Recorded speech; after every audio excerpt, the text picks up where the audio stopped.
सध्या आपल्या महाराष्ट्रामध्ये खूप असं भयंकर घमासान सुरू आहे, मराठी विरुद्ध हिंदी भाषा.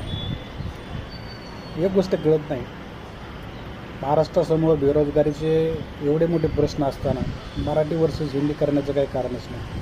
बरं ठीक आहे, महाराष्ट्रामध्ये मराठी भाषा ही चाललीच पाहिजे, त्याच्याशी कुठलंही दुमत नाही.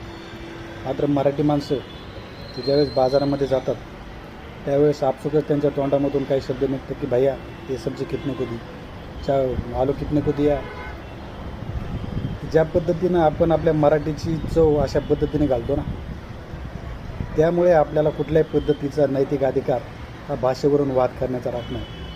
ज्यावेळेस आपल्यामध्ये खरंच आपल्या मराठी भाषेबद्दल तेवढी अस्मिता म्हणजे आपुलकी आहे ना, आपण ह्याही बारकाल्या गोष्टी टाळल्या पाहिजे आणि मराठीचा सन्मान करून प्रत्येक ठिकाणी मराठी भाषाच वापरली पाहिजे. तरच कुठेतरी मराठी टिकेल.